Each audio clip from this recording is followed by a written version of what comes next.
The White House says the President Biden spoke with Trump and conveyed his relief that the former president is safe. Let's look a little deeper now at the challenges facing the Secret Service. Late today, Acting Director Ronald Rowe again vowed to take a hard look at the agency's strategy and procedures after the latest threat to former President Trump.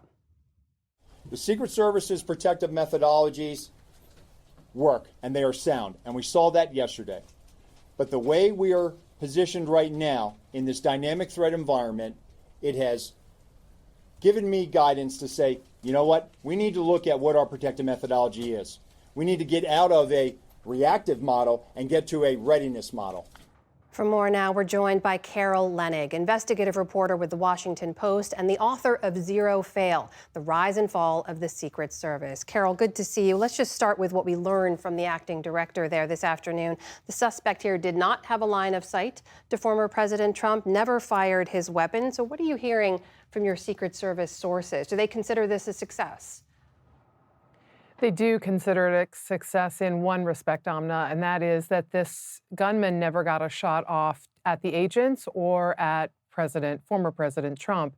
And that's a lot better than what happened on July 13th. In other words, they had a heavy contingent of agents with Trump while he was golfing on Sunday, people that were on the lookout for problems in the fairways and in the rushes and in the woods ahead of him, a hole ahead of him, and agents behind him, making sure there was nobody lurking behind Trump as he golfed.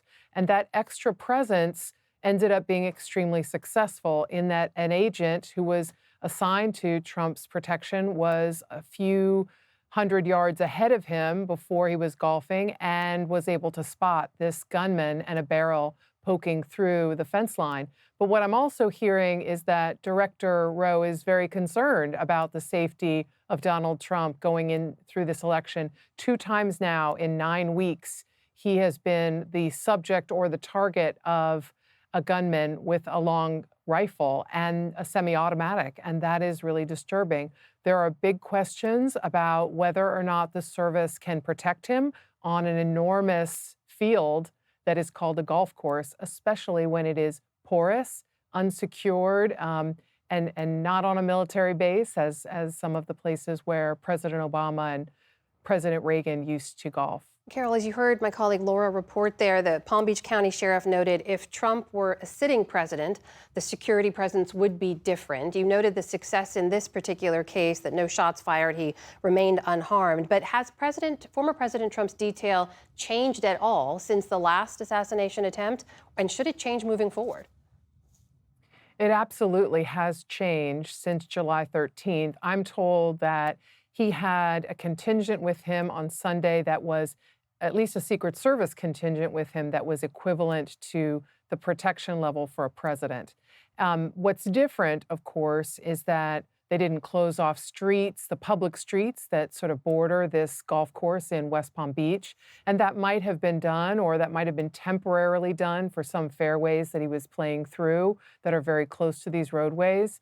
You know, a gunman, if he had been more successful, would have been tens of feet or dozens of feet from Trump if he had not been spotted ahead of time. And if he had been president, those roadways may not have had the same kind of access to the gunman who actually sort of camped out there, as far as we can tell, for 12 hours before Donald Trump arrived. You have long reported on what you've learned from your sources about the resources issue, the personnel and staffing issues within the Secret Service. You heard the acting director there talk about wanting more resources from Congress, but also moving from a reactive to a readiness model. What does that mean, and what would it take? So first off, I just want to underscore how dramatic it is what Acting Director Rowe said.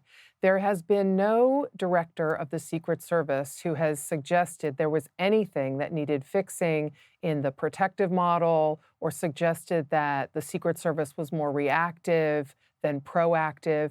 In the 10 years since I covered a series of huge security lapses and gaffes, no Secret Service director has said anything but, my guys did a great job against terrible odds, some paraphrase of that shape. It is a very, very big deal what Acting Director Rowe said today, that he wants to review how the protective model works and rethink it and where it may not be working well. He's also the first director to say publicly, and he didn't say as much about this today, but he has said this in other settings that I've been hearing about privately. He's the first director in those 10 years to say, we are going to need a lot more money. We cannot, as he said it today, we cannot continue to do more with less.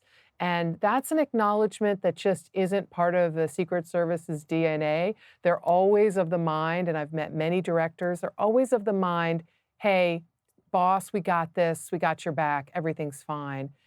This is the first time I'm hearing a director say either of these two things. Carol, in the 30 seconds or so I have left, how worried are the Secret Service sources you talked to about continued attempts against either former President Trump's life or any of the other candidates? Extremely worried. After July 13th, there was a great concern about copycats, somebody trying to repeat what Matthew Crooks did in Butler, Pennsylvania. The fact that this has happened again only ratchets up the anxiety level. It only makes them convinced that it could happen tomorrow or next week. Carol Leonnig of The Washington Post joining us tonight. Carol, thank you so much. Good to speak with you. You too.